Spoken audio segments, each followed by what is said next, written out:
all wars end in politics of whatever form, even if it's total surrender, as happened in Berlin in 1945, it just grinds down, as happened in Vietnam with the eventual fall of Saigon in 1975. That's what they're looking at.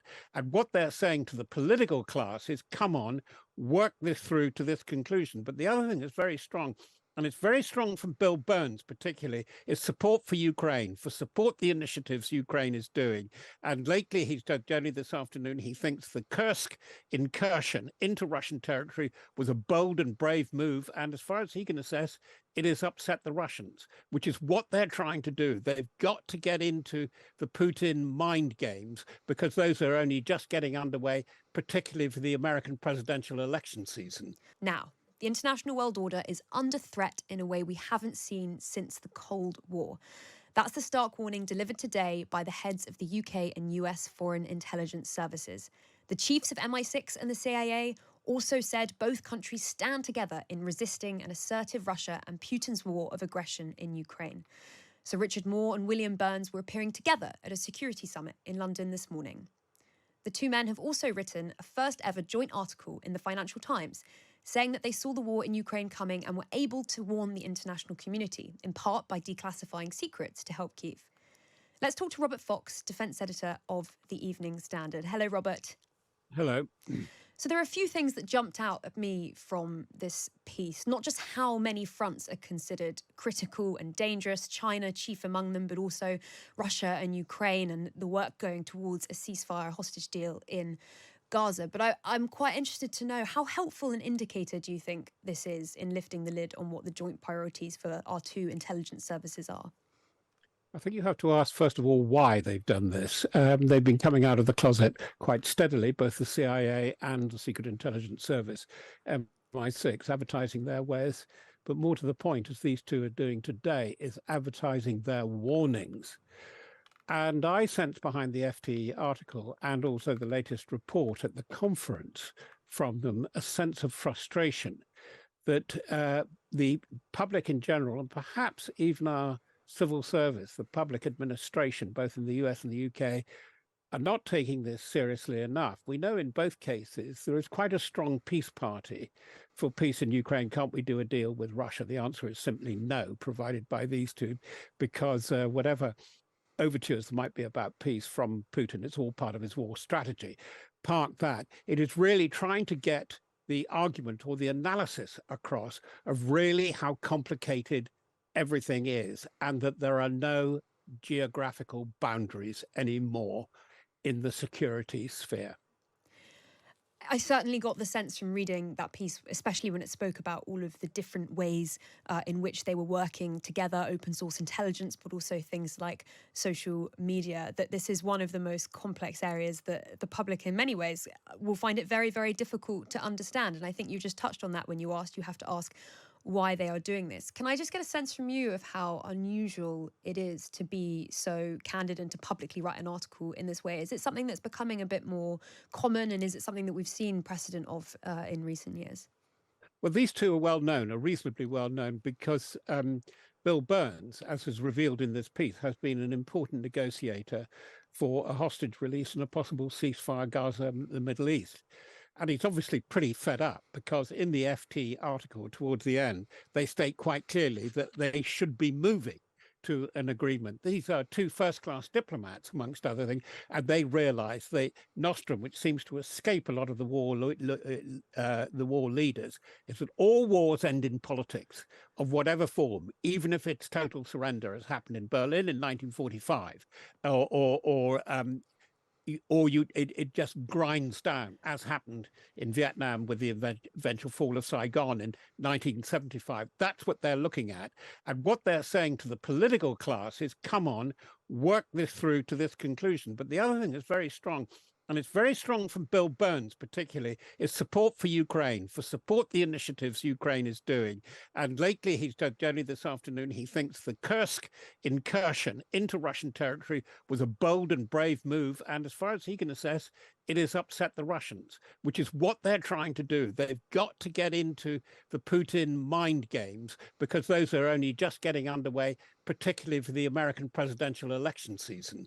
Can I ask you regarding obviously what we saw earlier this week with Britain placing that partial arms embargo on Israel? Clearly, there is quite public policy split in the basic fact that that is not an action that the US has followed. Is there any sense of timing with this piece that they are presenting a united front, not just on the other issues that you mentioned, but particularly on this issue of Israel and Gaza? No, I don't think they're plastering over the cracks at all on that, because I think that that's quite distinct. We've got a very loyally administration in the UK. And by the way, the law has always come into the war, into wars practically since wars began between different human communities. They try to find rules, regulations, ways of getting out of it, because as I was saying, they've got to end, and they've got to end in some form of politics. When you see Starmer, his Attorney General, Haber, and the Foreign Secretary, Mr. Lammy, they all have a strong legal background, and this is the way that it's going. Funnily enough, I think there would be a demurring on the part of America, but they would probably accept it, that this is the way that the British would go.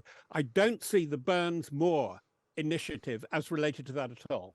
Okay, that's interesting. And I suppose public awareness is clearly one of the objectives in this piece, given that they want people to understand the threats of this. Do you think that the changing of administrations in Britain, the changing of government, has any implications for security in this way at all? Obviously, this is this is the most secretive aspect of British government. So clearly it's difficult for us to get a real handle of this. But I suppose one of the things people will be interested in when they read these pieces is it's sort of a window into a part of government that we really don't understand. And I guess we want to know what they want to really tell us about this.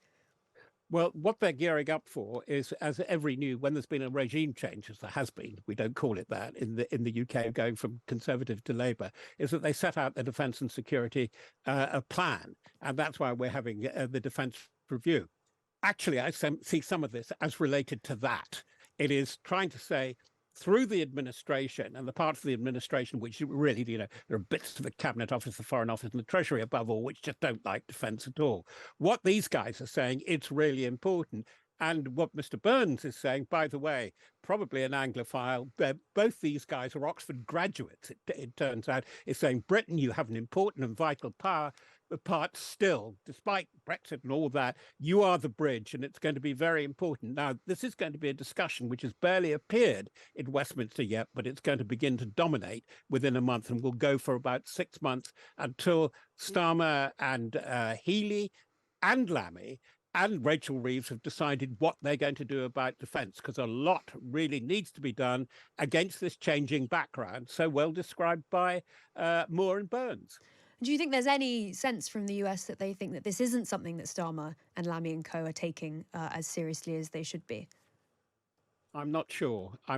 Because the relationships I know between the militaries, it's very, very good indeed. They talk to each other constantly, and they're very worried about Ukraine, obviously, and they're worried indeed about Gaza. It's not just Gaza, wider Middle East, Houthis, Sudan, the Mediterranean is hot. I mean, the bits of the discussions that I'm occasionally allowed to listen into, very little of it is coming into the public debate, and particularly in the media debate, which is what they're worried about at the moment. It is a very, very complex world. Can I just sum up by this? We've talked about war in 3 dimensions before: air, land, and sea. It's 6 dimensions now.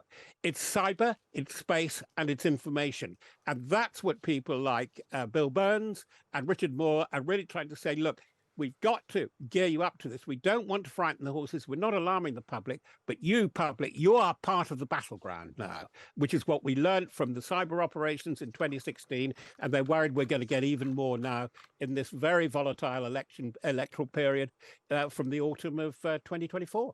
It's fascinating, and I'm sure we will see that when discussions of defence spending, as I'm sure they will around the budget, come to the forefront of British politics once more. Thank you very much. That was Robert Fox, defence editor of the Evening Standard.